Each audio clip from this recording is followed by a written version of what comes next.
வணக்கம்.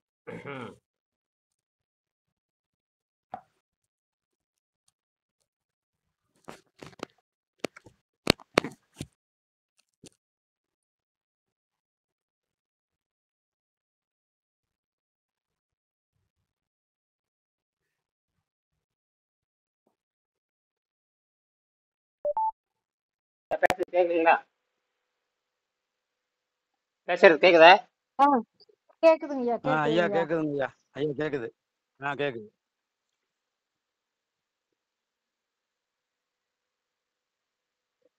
பெண்கள் 17ஆம் பக்கம் பெண்கள் கருப்பை தூய்மை அர்னால்ட் டெக்ரட் சொல்றாரு. 17ஆம் பக்கத்தை எடுத்து பார்த்தீங்கன்னா, இந்த ஏன் இனப்பெருக்கம் மனிதனுக்கு நோயை கொடுத்து இனப்பெருக்கத்தை நிறுத்துது, பெண்களுக்கு நோயை கொடுத்து இனப்பெருக்கத்தை நிறுத்துது. அதாவது உணவு தவறா போன இனப்பெருக்கம் நிக்குதுங்கிறது பாருங்க எவ்வளவு ஒரு கொடுமையானது. 17ஆம் பக்கத்துல இது இந்த கழிவுகள் நீக்கப்பட்ட அந்த குழந்தை நல்ல குழந்தை பெற்றுக்கொள்வார்கள். அத விஷயமே டாக்டர் அர்னால்ட் டெக்ரட் அவர்கள் ஜெர்மன் டாக்டர் அர்னால்ட் டெக்ரட் அவர்கள் மூக்கஸ்லெஸ் டயட் கில்லிங் சிஸ்டம் என்ற உணவு கட்டுப்பாட்டில் வாழ்ந்தபோது அவர்கள் மாதவிடாய் அந்த கழிவுகள் நீங்கிவிட்டது. அப்ப மாதவிடாய் என்பது கழிவுன்னு எல்லாத்துக்கும் தெரியும், அவ்வளவுதான். கழிவுகள் கருப்பை என்பது வேறு, சினை உற்பத்தியாகிற பை என்பது வேறு. இதை பெரும்பாலும் புரிஞ்சுக்கிறது இல்லை, யாருமே பெரும்பாலும் புரிஞ்சுக்கிறது இல்லை. ஏதோ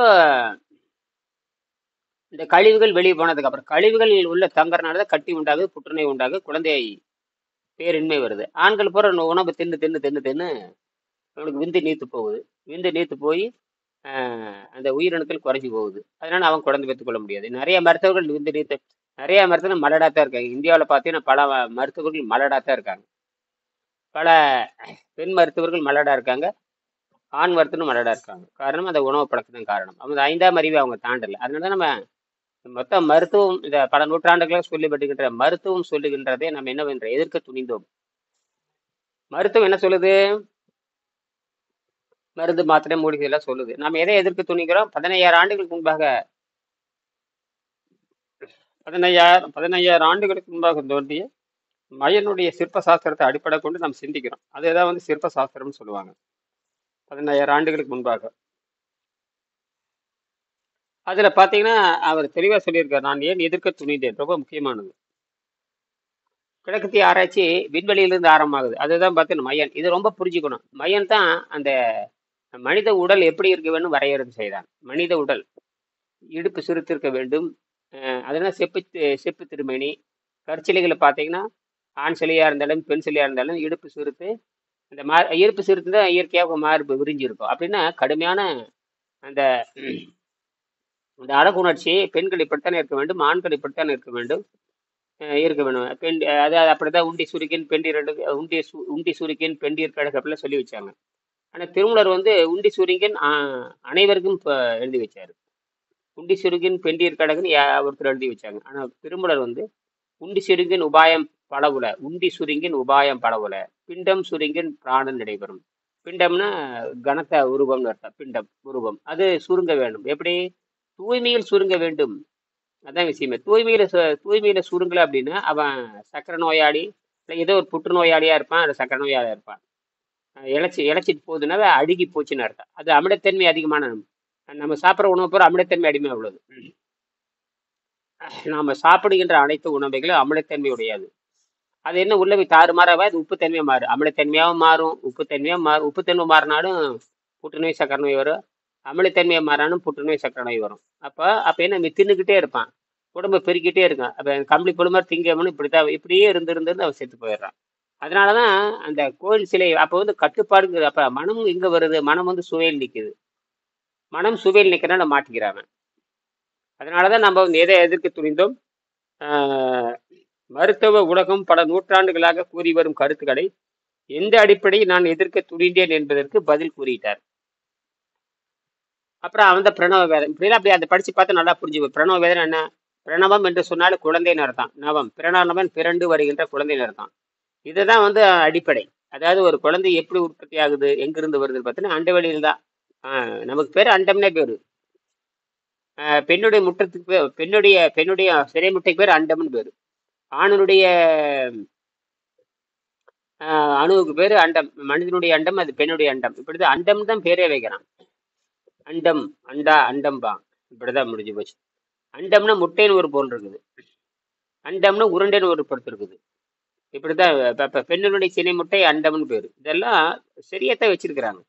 ஆனால் அந்த இடுப்பு சிறுத்திருக்க வேண்டும் அப்படிங்கறதான். எல்லாரும் கோயிலுக்கு போனா அந்த கோயில் சிலை இடுப்பு சிறுத்திருக்க வேண்டும். அதை உடுக்கி இடைம்பாங்க.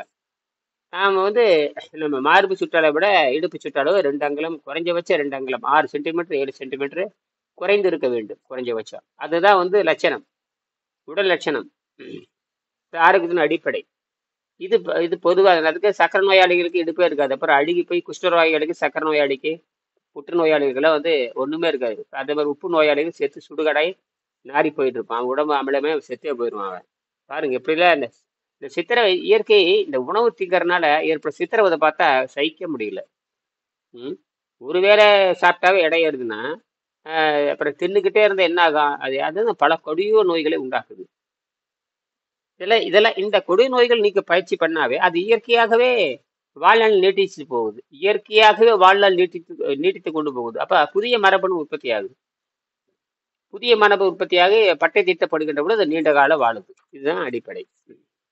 நீங்க ஏதாவது கேள்வி இருந்தா கேட்கலாம்.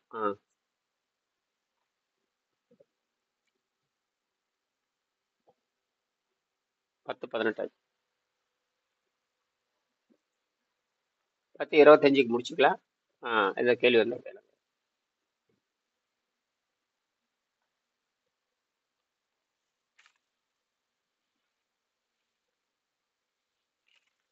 அதே போல நேற்று மறுபடியும் இரவு படிச்சோம்.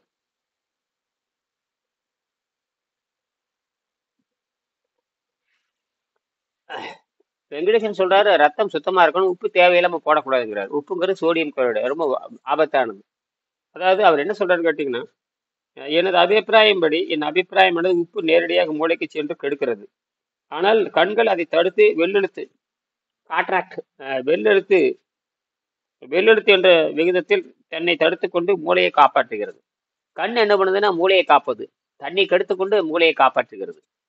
பாருங்க என்ன பண்ணுது இயற்கை, என்ன பண்ணுது பாருங்க. கண்ணு அந்த சாப்பிட்ற உப்பெல்லாம் கண்ணில் ஏறிக்குது. கண்டதெல்லாம் உணவு திங்கிறான் இல்லையா, அது உப்பெல்லாம் கண்ணில் ஏறி கண்ணை குருடாக்குது. ஏன்னா மூளை கட்டு போச்சுன்னா ஆளே முடிஞ்சிடுவான் இல்லையா. அதனால வந்து இயற்கை என்ன பண்ணுதுன்னா, இயற்கை வந்து தன்னை கெடுத்து கொண்டு எதை காப்பாத்துது? மூளை காப்பாத்துங்க. கண்ணு வெள்ளெழுத்துங்கிற மூலமா தடுத்துறதாங்கய்யா. மூளையை காப்பாற்ற வேண்டும். ஏன்னா மூளையை காப்பாற்ற வேண்டும். எப்படியாவது நீ தப்பிச்சு எவனா சொல்லி கொடுத்துருவான் இல்லையா. மூளையிலேயே முடிஞ்சு போச்சு. இப்ப கண்ணில கூட மூளை இருக்குது இல்லையா. இப்ப மூளையை வச்சு நீ தப்பிச்சு, அதுக்குதான் இயற்கை மூளை கொடுத்துருக்கு. இயற்கை எப்படி படைச்சிருக்கு வருங்க நம்மளைய. இதெல்லாம் தெரியாமையே இந்த வெள்ளக்கார முண்டங்கள் அப்புறம் வந்து கண்ணை அறுவை செய்து எத்தனை பேர் ஆரோக்கியமா இருக்கான். முன்னாடி கண்ணுக்கு கூட அப்படியே செத்து போயிடுவான். கண்ணு பூரா அதை டோப்பா கண்ணு மாதிரி பார்த்துட்டு எங்கெங்கேயும் முடிச்சுட்டு இருப்பான். அந்த கண்ணு வச்சுட்டு செயற்கை கண்ணு மாதிரி வச்சுட்டு அவன் என்ன ஆரோக்கியத்தை பெற உள்ள கெட்டு போய் கிடக்குது, அழுகி போய் நாடி போய் கிடக்குது. கண்ணு மட்டும் அந்த 10,000 ரூபா செலவு பண்ணி லேசர் ட்ரீட்மெண்ட் பண்ண சரியா போச்சா? மீண்டும் என்ன கதிக்கு ஆளாருன்னு பாருங்க. இந்த அகத்தொய்மை தெரியாதனால பண்ற அட்டகாசம் இதுல வந்து கண்ணே சரியாயிடும். நீர் பயிற்சி பண்ணிக்கிட்டே இருந்து நீங்க பண்ணா கண்ணாடி கழட்டு எல்லாம் விசிட் போயில. உணவே தேவையில்லாத உள்ளது எதுக்கு? ஐயா அந்த ரசாயன உப்பு 1/2 மணி நேரத்துல கண்ணை பாதிக்குதாங்க ஐயா. அது எடுக்க 33 நாள் ஆகுதுன்னு கொடுத்துருக்கிறாரு வெங்கடேசன் ஐயா. அதெல்லாம் அறிவியல் தான். அதெல்லாம் நீ சாப்பிட்ட உடனே கண்ணுக்கு எதை சாப்பிட்டாலும் ரத்தத்துல கலக்கும். ஊசி போட்டாலும் ஊசியில போடுறதுல கடுமையான விஷ உப்பு தான். ஆளை சாகடிக்கிறதுக்கு தான் அவன் போடுறான். மேல சாகடிக்கிறது தான் போடுறான். அந்த அழுத்தி வைக்கிறதுக்கு தான் போடுறான். உள்ள இருக்கணும். நோயை குணமாக்க யாருனாலே முடியாது.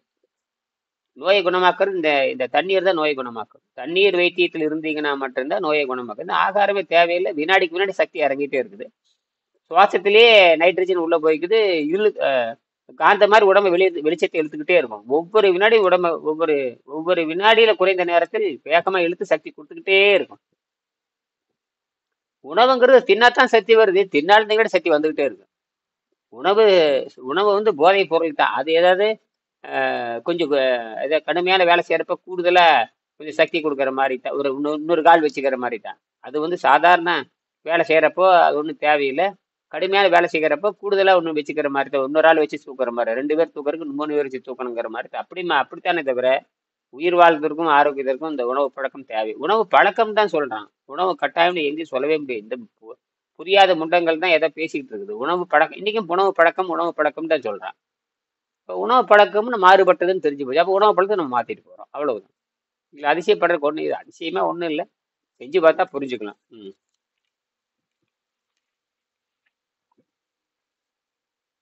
அப்படிதான் அவர் சொல்றாரு. ஆகவே நம்ம கண்கள் உப்பு கெடுக்கிறது. எனக்கு கடந்த 7 வருடங்களாக என் கண்களின் கண்ணாடி பவர் அதிகமாகவில்லை. என்னோடு ஒத்த வயதுள்ளவர்கள் பல பேர் வெவ்வேறு மாதிரி நிலைக்கு போயிட்டாங்கன்னு எழுதுறாரு. கண்ணாடிகளில் பவர் அதிகமாகி காற்றாக்கு வரை போய்விட்டார்கள்.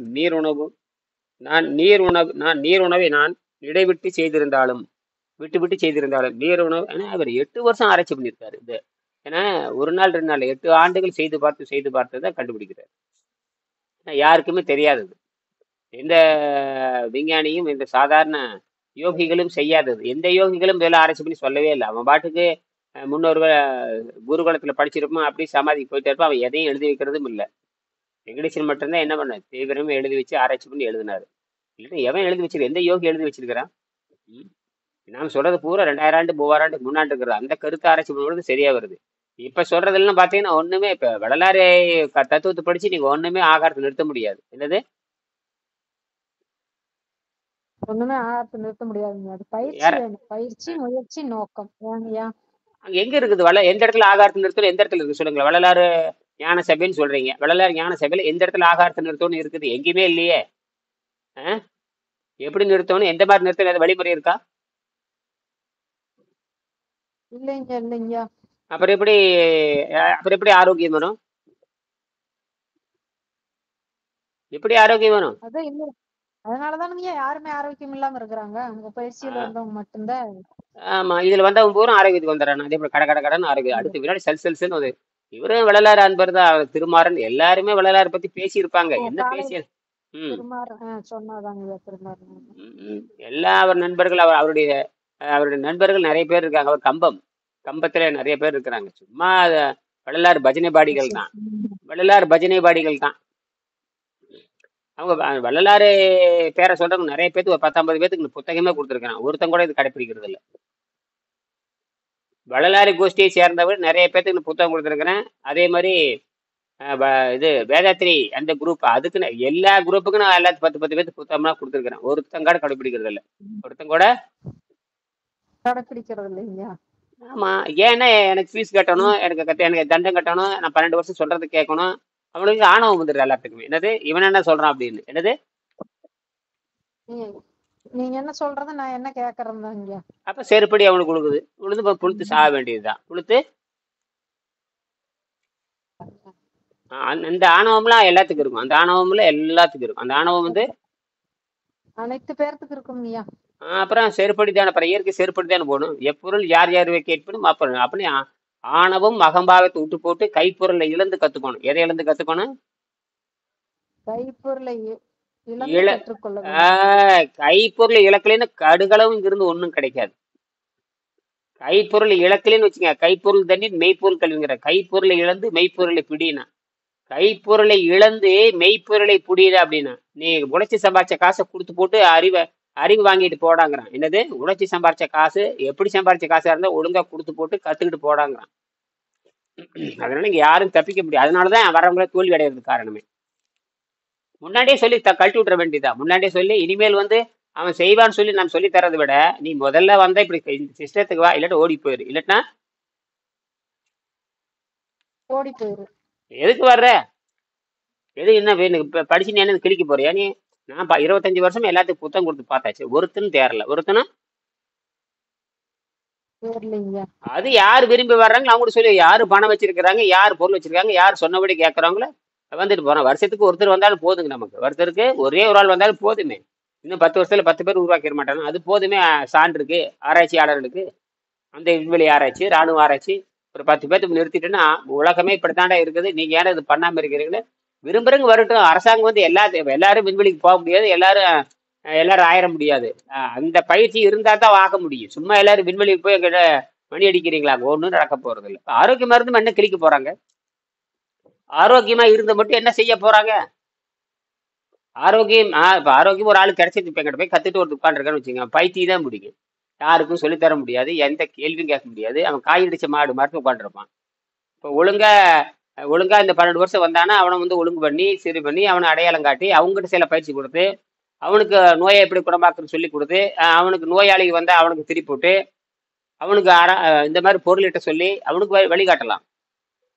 அவனுக்கு வழி அவனை வந்து வழிகாட்டலாம். இந்த செய்யுங்க, இந்த மருத்துவம் செய், இப்படி செய் எனக்கு. இப்போ என்னை நம்பி வரவங்க திருப்பி இல்லை. அப்போ பேசி பழகணும். பாரு அவர் கேட்கற கேள்வி பதில் சொல்லி உடம்பு சுத்தப்படுத்தி காட்டு, அவருக்கு கொடுக்குற கட்டணத்தை வாங்கி நீ வாங்கி உங்க குடும்பத்தை பராமரிச்சுக்கோ, என்னமோ பண்ணிக்கோ இப்படிதான் சொல்ல முடியும். அப்படித்தான் வளர முடியும். நான் ஒருத்தனை எத்தனை காலம் சொல்லி கொடுத்துட்டு இருக்க முடியும்? நான் வந்து பொதுவாக தான் சொல்லி கொடுத்துட்டு இருக்க முடியும். நானே விதிகளை போட்டு சொல்லித்தான் முடியும். அப்ப விதிகளை போட்டு கட்டுப்படுத்தி ஒழுக்கமா கொண்டு வந்தா தான் இது நிற்கும்.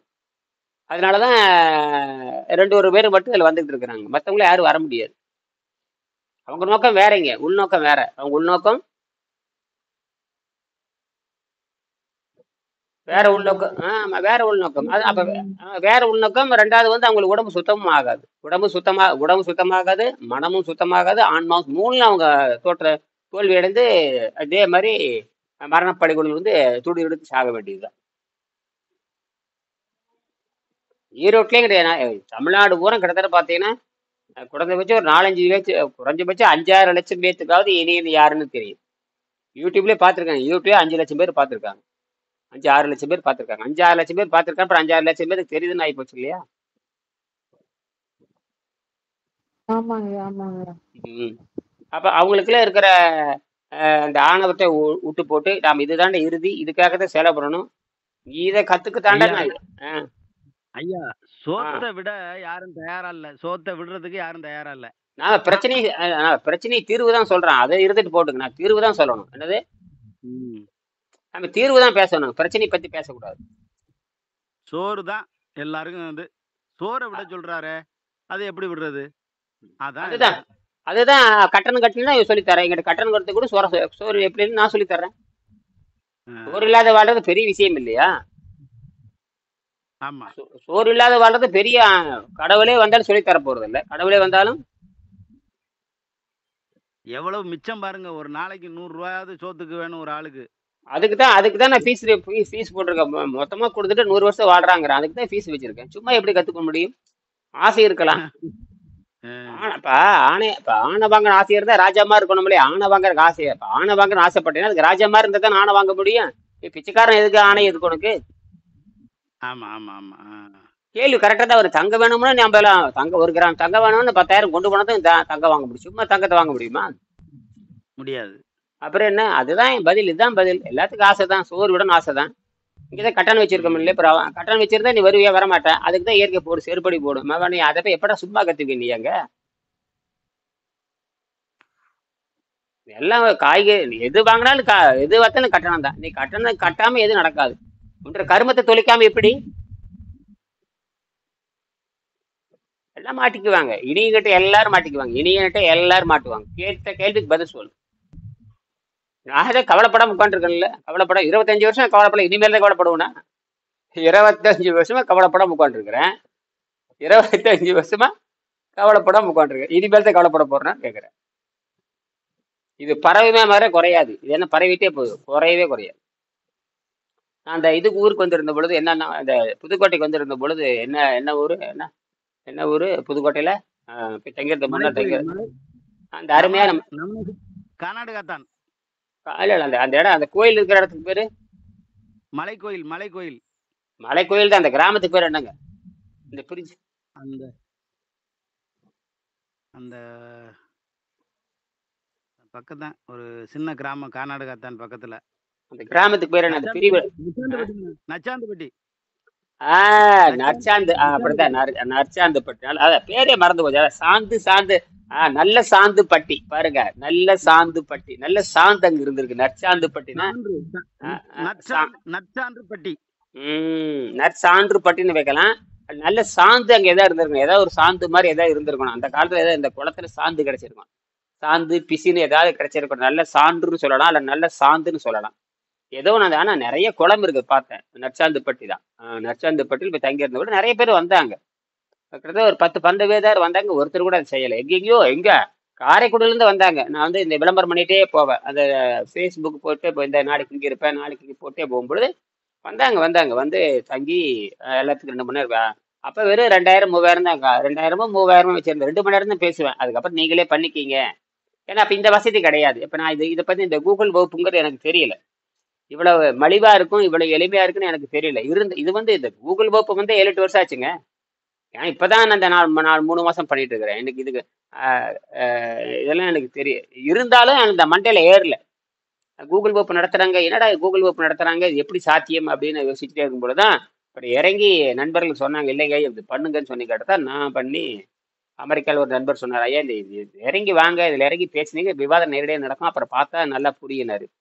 அப்படிதான் நான் இறங்கினேன். இல்லாட்டி 7-8 வருஷத்துக்கு முன்னாடியே உணர்ந்திருந்தா இந்நேரம் எங்கேயோ போயிருக்கு. நிறைய எக்கச்சக்கமான வந்திருப்பாங்க, நிறைய மருத்துவர்கள் வந்திருப்பாங்க, நிறைய பேர் இது வந்து அறவழி நல்ல வழியில பொருளீட்டுற கல்வியா கொண்டு வந்திருப்பாங்க. கல்வி படிச்சாவே பொருளீட்டுருக்கு தானே. கல்வி இப்ப எல்லாம் படிச்சா வேலைன்னு கேட்கறான். ஆமா, படிச்சா வேலை கிடைக்குது, வேலைன்னா சம்பளம் கிடைக்குது. அது நோய் நீக்கணும்னு சம்பளம் கொடுத்துட்டு போறான்.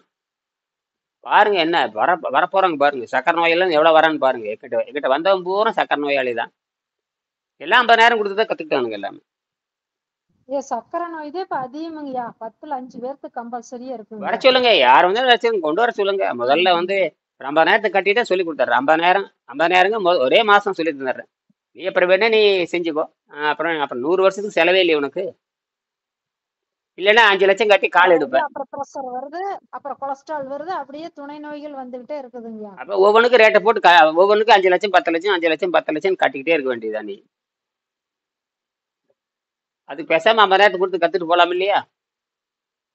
அதெல்லாம் காலம் வருங்க, அதெல்லாம் காலம் வரும். பொறுமையா தான் இருக்கும். எனக்கு தெரியும், இது வலிவா சொல்லி கொடுக்கலான்னு எனக்கும் தெரியும். நமக்கு உணரணும் இல்ல. ஆஹ் பாரு, கடைசியில வரப்போறோம் பாருங்க. கடைசியில வந்துதான் தீரும். இப்ப நீங்களே கடைசியில வர்றீங்களா? அதே மாதிரிதான் நீங்க. ஒரு வருஷம் 2 வருஷமா கண்டிப்பா மக்கள் நாங்களா கத்துக்கிட்டு பார்க்கும்போது செஞ்சு உடம்பு ஆரோக்கியத்தை உண்மையதான் நல்லா இருக்கிறாங்க, ஏதோ இருக்கு அப்படின்னு தெரிஞ்சுக்கலாம்ங்கிறத வருவாங்கய்யா உள்ள. அதே மாதிரிதாங்கய்யா. அந்த வர்றவங்க என்ன பண்ணணும்னு கேட்டா, அவங்களுக்கு என்ன அந்த நேரத்துல அவங்க கையில காசு இல்லாத மாட்டிக்கிறாங்க. அது ஒண்ணும் செய்ய முடியாது. அந்த கத்துக்கு வர்றவனுக்கு பணம் வேணும் இல்லையா, பொருள் வேணும் இல்லையா? பொருள் எல்லாருக்கும் உலகம் பிரச்சனை அங்கதானே வருது. இப்போ ஆர்வமா இருக்கு, புத்தகம் வாங்கறதுக்கு யோகியதை இல்லாம உட்காந்துருப்பான். புத்தகம் வாங்கறதுக்கு யோகியதை இருக்காது. ஒரு மாசம் தங்கறதுக்கு, ஒரு மாசம் தங்கி இந்த ஆலோசனை வகுப்புக்கும் பணம் இருக்காது. எதுக்கும் பணம் இல்லாத, எதுக்கும் பணம் இல்லாம, எதுக்கும் எந்த பொருளும் இல்லாதவங்க ஊர்ல உலகத்துல வாழணுங்கிற அவசியமே இல்லை. பொருளே இல்லாதவனுக்கு இந்த உலகமே தேவையில்லையே. பொருள் இல்லாதவனுக்கு பொருள் இல்லாதவனுக்கு அவ்வுலகம் இல்லை. அப்ப பொருள் இல்லாத பொருள் இல்லாத நீரோண முறை கத்துக்கொள்ள முடியாது. என்ன தத்துவம் பேசினாலும் மாட்டிக்கணும். என்ன தத்துவம் பேசினாலும். நான் 25 வருஷம் பொருள் செலவு பண்ணியிருக்கேன்ல. 25 ஆண்டு நான் செலவு பண்ணியிருக்கேன். 25 ஆண்டு நான் செலவு பண்ணியிருக்கேன். நான் ஒரே ஆள் தான் இருக்கேன். இந்தியாவில் ஒரே ஆள் தான் இருக்கேன். ஓயாத பேசிட்டே தான் இருக்கிறேன். ஓயாத கேட்கறதுக்கு பதில் சொல்றேன். ஐயா வெங்கடேசன் சொல்லலையா நீங்க?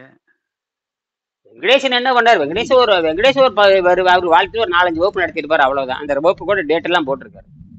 இந்த 2 அவர் மொத்தமா ஒரு 4-5 வகுப்பு நடத்திருப்பாரு. அதில் பிரிண்ட் ஆகி போட்டிருக்காரு. ஒரு 11ஆம் பக்கம் ஒரு வகுப்பு நடத்திருக்காரு. பிரிண்ட் ஆகி தேதி டைம் எல்லாமே இருக்கு பாருங்க. 11வது அத்தியாயத்தை எடுத்து பாருங்க, 13 எடுத்து படிச்சு பாருங்க, 14, 15, 14 பண்ணியிருக்காரு. மொத்தமா எனக்கு தெரிய ஒரு 2-3 வகுப்பு நடத்திருக்காரு. நானே அவர் வகுப்புல பார்த்துருக்கேன். அதுக்கப்புறம் என்னுடைய வகுப்பு வந்து கவனிப்பாரு.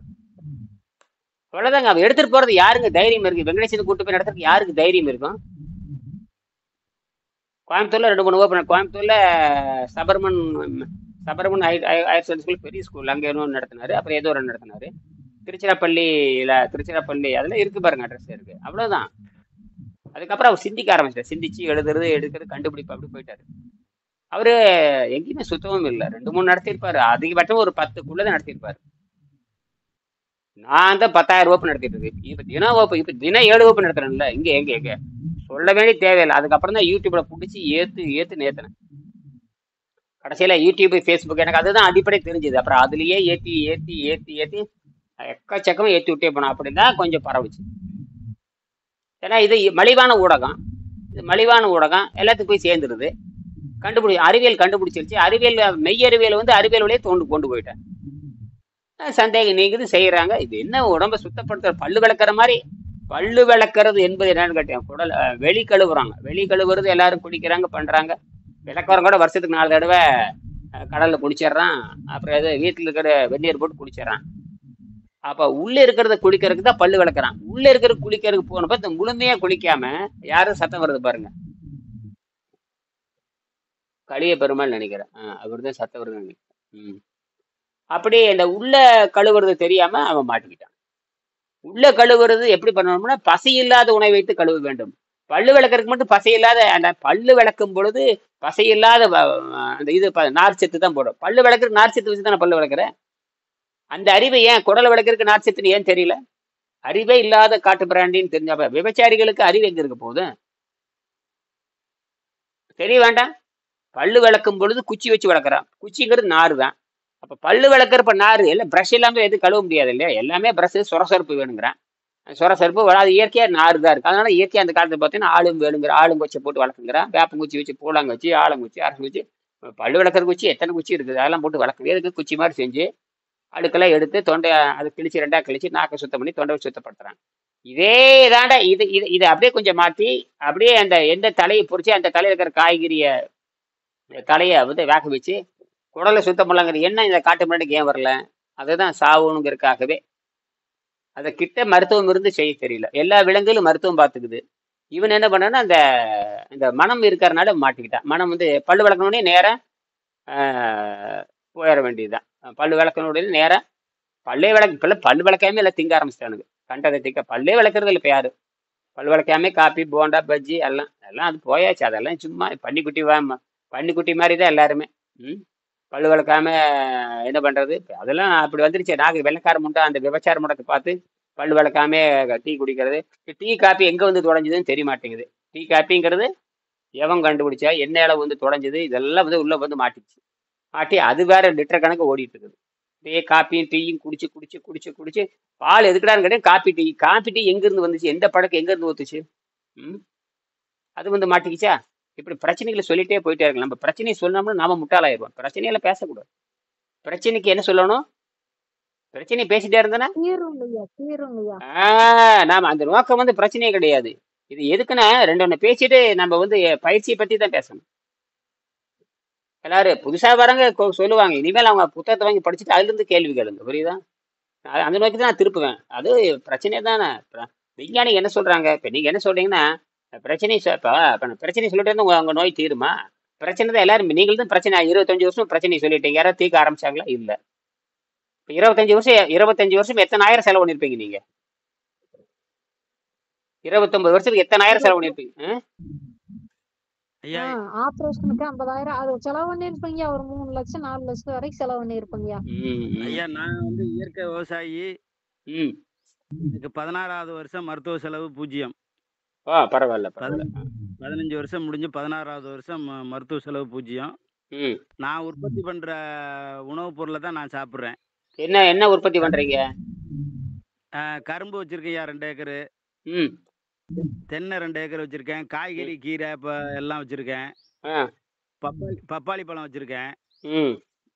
நான் வந்து மார்க்கெட்ல போய் 1 ரூபாய்க்கு கூட பொருள் வாங்க தேவையில்லை. எனக்கு விவசாயத்துக்கும் தேவையில்லை, வீட்டுக்கும் தேவையில்லை. அந்த மாதிரி உருவாக்கி வச்சிருக்கேன் ஐயா. சரி, இயற்கை உணவு தயாரிக்கிறீங்க. இயற்கை உணவுக்கு ஆரோக்கியத்துக்கு சம்மந்தம் இல்லையே. இப்ப உங்கள்கிட்ட வந்த பிறகு தாங்க ஐயா இப்ப அந்த இயற்கை இந்த காந்தி மருத்துவமனைன்னு அங்க மதுரை இதுல இருக்குல்ல எங்கய்யா, காந்தி நினைவு மருத்துவமனை. ஆமா. அவங்க தான் இந்த இயற்கை உணவை வந்து தமிழ்நாடு பூரா பரப்புறாங்க. இப்ப உங்கள்கிட்ட வந்த பிறகு இப்ப அதுவும் அவங்கெல்லாம் இப்ப வந்து இப்ப அவங்களுக்கெல்லாம் உங்களை பத்திய தகவலை சொல்லிக்கிட்டே இருக்கேன். அவங்க யாருமே காதுல வாங்கல. ஏன்னா அவங்க பொழப்பு போயிரும்னு பயப்படுறாங்க. அதேதான் கரெக்டா சொல்லிட்டீங்க. அதேதான். இயற்கை மருத்துவர்கள் பூரா வந்து காந்தி பேரை சொல்லி பொழைச்சுக்கிட்டு இருக்கிறாங்க. பணம் சம்பாரிச்சிட்டு இருக்காங்க. பணம் சம்பாரிச்சுக்கிட்டு இருக்காங்க. அதெல்லாம் விட்டு ஒழிச்சு வாப்பா அப்படின்னு நான் சொல்றேன். இங்க வந்து உணவு வந்து நாளைக்கு தட்டுப்பாடு வரப்போகுது, உணவு தட்டுப்பாடு வரப்போகுது. அரசியல்வாதிய கொள்ளை அடிச்சு சொத்தை சேர்த்து வச்சிருக்கான், நிலத்தை சேர்த்து வச்சுக்கிறான், எல்லாம் பண்ணிக்கிறான், நாட்டை அழிக்கிறாங்க. நீ உணவு இல்லாத இதுக்கு வா அப்படின்னு நான் இப்ப சொல்றேன். வந்துருவேன் வரட்டும். அவங்க செருப்படி உழுகும் இல்லையா, மூட்டு வலி முழங்கால் வரும்ல அவளுக்கு. ஆமாங்க ஐயா. இப்ப ஒரு 4-5 மருத்துவர்கிட்ட வந்து இயற்கை மருத்துவர்கிட்ட வந்து உங்க முகவரியையும் இந்த புத்தகத்தையும் போட்டு விட்டுருக்கேன், இந்த முன்பக்கத்தையும் முகவரியையும் போட்டு விட்டுருக்கேன். அவ்வளவுதான். வாட்ஸ்அப்ல டெலிகிராம் அனுப்பிச்சுட்டு அவன் பார்த்துட்டு போறான், அவ்வளவுதான். ஆமாங்க ஐயா. எல்லாருக்கும் என்ன எங்க மாட்டிக்குவாங்க, பண்ணது தப்புன்னு அப்புறம் தான் தெரியும். அடாடாடா நெற்றிக்கு என்ன திறப்பணும் குற்றம் குற்றமேன்னு எப்ப தெரியும்னா, அந்த அந்த வந்து இதை தெரிஞ்சு இப்பவே பண்ணிட்டானே தப்பிச்சுக்குவான். கடைசியில விக்கல் வந்து சாகிறப்ப வந்தானே ஒன்றும் பண்ண முடியாது. இப்பவே வந்து இயற்கை உணவு பண்றவன் இவங்கெல்லாம் ஒழுங்கா வந்தானே தப்பிச்சுக்கலாம். இல்லாட்டா நான் பிடிச்சிதான் முசல் கொம்புன்னு வச்சானே அப்புறம் மரணம் உறுதி தான். எத்தனை பேர் இயற்கை உணவு பேசிட்டு துடிச்சு எத்தனை பேர் கொடிய நோய் வந்து செத்துருக்காங்க. இயற்கை உணவை பத்தி பேசுறாங்க ஐயா. இயற்கையா வந்து உணவை உற்பத்தி பண்ற இயற்கை உழவுக்கு வர மாட்டேங்கிறாங்க அவங்க. உழவு வராதுங்க, உழவு வராது. இல்ல உழவு என்பது இயற்கையிலே கிடையாது, மரபணுவிலே கிடையாது. மரபணுவுல இனப்பெருக்கம் நல்லா புரிஞ்சுக்கணும். மரபணு என்பது மனிதனுடைய ஜீன்லயே என்ன கிடையாது தெரியுமா, ஜீன்ல வந்து இனப்பெருக்கத்தை தான் பண்ணணும், தவிர உணவு பெருக்கத்தை பண்ற தகவல் உடம்புல கிடையாது. விவசாயம் பண்ணணுங்கிற தகவல் எதுல கிடையாது, ஜீன்ல கிடையாது. அதை புரிஞ்சுக்குங்க. அதை புரியாம ஏன் விவசாயத்துக்கு வான்னு கேட்கக்கூடாது. அது விவசாயம் என்பது அந்த குழந்தைகளை காப்பாற்றுவதற்காக, குழந்தைகள் அந்த 20 வயசு 15 வயசு வரைக்கும் குழந்தைகளுக்கு பழம் கொடுப்பதற்காகத்தான் இயற்கை வேளாண்மை. அதுக்குத்தானே தவிர அடுத்தவனுக்கு வித்து விற்கிறது கிடையாது. உற்பத்தி பண்ணி வித்து காசு சம்பாதிக்கிறது கிடையாது. இப்ப நீங்க வந்து இயற்கை உணவுன்னு வித்து காசு தான் சம்பாதிச்சிருக்கோம், தவிர குழந்தைகளை காப்பாத்திருக்கால. குழந்தைகளுக்காகத்தான் இயற்கை வேளாண்மை. பழங்கள் தான், பழங்கள் கொடுத்தா வளர்த்தணும், தாய்ப்பால் கொடுக்கணும், அதுக்கப்புறம் 15 வயசுக்கு பழம் கொடுக்கணும், அதற்கப்புறம் பழத்தை நிறுத்திடணும், அவன் இயற்கை சக்தியில் வாழணும். 15 வயசுக்கு மேல பழங்கள் வளர்ந்துட்டான் இல்லையா, வளர்ந்ததுக்கு அப்புறம் அவனுக்கு எதுக்கு வளர்ந்ததுக்கு அப்புறம் உள்தூய்மை தேவையில்லை. ஆனா 1.5 வயசுக்கு உள்தூய்மை பண்ண முடியாது. 1.5 வயசு குழந்தைக்கு தாய்ப்பால் கொடுக்கும், தாய்ப்பால் 1.5 வயசு 2 வயசு தாய்ப்பால், அப்போ வந்து உள்தூய்மை பண்ண முடியாது, அதை அப்படியே விட்டுறணும். அதற்கப்புறம் உள்தூய்மை பண்ண ஆரம்பிக்கணும். என்னது என்ன பண்ணணும், உள்தூய்மை ஒருத்தருக்கும் தெரியாது. பழம் சாப்பிட்டாலும் உள்தூய்மை நடக்காது, தண்ணீரும் பழம் சாப்பிட்டா உள்தூய்மை நடக்கும். அப்படி பார்த்தோன்னா தேங்காய் பழம் சாப்பிட்டாரு வீணா செத்து போனாரா இல்லையா, தேங்காய் பழம் சாப்பிட்டு ஒருத்தர் இருந்தார் இல்லையா, வீணா பட்டினி இருந்து வீணா செத்து போனாரா இல்லையா, உடம்பு கெட்டு போச்சு. அப்படித்தானே ஒரு செத்து போனாரு ஸ்ரீலன் சாமியார். ஒரு ஆசிரியர் நினைக்கிறேன், ஒரு ஆசிரியர் இருந்தாரு ஸ்ரீலத்தில், ஒரு ஆசிரியர் இருந்தார் ஸ்ரீசைலாம் சொல்றது ஒரு 40 வருஷம் இருக்கும்னு நினைக்கிறேன். அவரு இந்த மாதிரி தான். மூவா அப்பன்னு ஒருத்தர் இருக்காருங்க ஐயா அங்க சிவசைலத்துல. அவரு தேங்காயும் வாழைப்பழத்தையும் சாப்பிட்டுக்கிட்டு இருக்காரு. அதான் மாட்டிக்க எல்லாம் மாட்டி முட்டி சீரழி போறாங்க. சீரழி போறாங்க. பழங்கள் வந்து குடல் சுத்தமா இருக்குன்னு பாக்குறதுக்கு தவிர உண்டு வாழ்வது கிடையாது அப்படின்னு நான் அப்ப கேட்டேன் எல்லாத்தையும். நான் பிச்சை எடுத்து வாழ சொல்றீங்களான்னு கேட்டேன். பழத்துக்கு எங்கேயே பிச்சை எடுக்கிறதுன்னு கேட்டேன். பழங்களுக்கு எங்கே பிச்சை எடுக்கிறதுன்னு கேட்டேன். பழங்களுக்கு யார்கிட்ட போய் பிச்சை எடுக்கிறதுன்னு கேட்டேன். பிச்சை எடுக்கிறது வாழ்றது என்ற வேலைக்கு அப்படின்னு சொல்லியிருக்கேன். இப்ப இனியன் பழம் சாப்பிட்டு வாழ்றேன்னா பழத்துக்கு நான் எங்க போட்டு சொல்லுங்க. இனியன் பழம் சாப்பிட்டு வாடுறேன்னு வச்சுக்கேன், பழத்துக்கு நான் எங்கேயே போகட்டும். 1 கிலோ பழம் 200 ரூபாய்க்கு விற்குது, நான் ஆப்பிள் சாப்பிட்றவன் தான். ஒரு நாளைக்கு எனக்கு 3 கிலோ ஆப்பிள் வேணும், எனக்கு 500 ரூபா வேறு எங்க போகட்டும் ஐயா? ஆப்பிள் தான் வந்து இருக்கிற பழத்திலே கெடுதலான பழங்க ஐயா. நான் கேட்கற கேள்விக்கு பதில் சொல்லுங்க. எனக்கு ஆப்பிள் பிடிக்கும், அவ்வளவுதான். நான் ஆப்பிள் வேணும்னா ஆப்பிள் தான் எனக்கு இயற்கை உணவுங்கிறேன். 1 கிலோ ஆப்பிள் 200 ரூபா, நான் 3 கிலோ ஆப்பிள் திங்கணுங்கிற 600 ரூபாய்க்கு எங்க போய் பிச்சை எடுக்குதுன்னு நான் கேட்கறேன். என்னோட கேள்விக்கு பதில் சொல்லுங்க. இதுக்கு வழியே இல்ல. அப்புறம் வாயை மூடிட்டு கம்முன்னு தான் இருக்கணும் எல்லாருமே. அப்புறம் இந்த கேள்வி கேட்கறப்ப எல்லா இயற்கையும் அந்த கேள்வி எப்பவே கேட்டேன், வேலை பாடுறான்ட்டு நான். இயற்கை உணவுக்கும் ஆரோக்கியம் என்னடா சம்பந்தம்? சரி, இயற்கை உணவு சாப்பிட சொன்னா 1 கிலோ பழம் வந்து 200 ரூபாய்க்கு விற்குதுடா, நான் எங்கடா போட்டுன்னு நான் கேட்டேன். 1 கிலோ பழம் 200 ரூபாய்க்கு விற்குது, நான் 3 கிலோ ஆப்பிள் திங்கிறவன், ஒரு நாளைக்கு 600 ரூபா வேணும், மாசத்துக்கு 20,000 வேணும்னா எங்கடா திருட போட்டுன்னு கேட்டேன். நான் யார்கிட்ட ஏமாத்துறீங்கன்னு கேட்டேன். எனக்கு தேவை அது இல்லாம வாடுறதுக்கு வழி சொல்லுன்னு சொன்னேன். என்னது, ஒருத்தர் தேங்காயும்பா, ஒருத்தர் மாங்காயும்பா, ஒருத்தர் ஆப்பிளும்பா, ஒருத்தர் திராட்சையும்பா, ஒருத்தர் உலர் திராட்சையும்பா, ஒருத்தர் பேரிச்சம்பழம், அரபு நாட்டுக்காரன் பேரிச்சம்பழம்பா, ஒருத்தன் ஆப்பிள் 10 ஆப்பிள் சாப்பிடும்பா. உனக்கு தவிர உனக்கு தேவை வாழைப்பழம் மட்டும் ஒரு பழம் என்ன விலைக்கு விக்குது? ஒரு வாழைப்பழம் ஒரு வாழைப்பழம் 15 ரூபா. 15 ரூபாய்க்கு ஒரு பழம் தின்னா சரியா போச்சா? சரி, அதுக்கப்புறம் அரிசி எடுத்துருமே.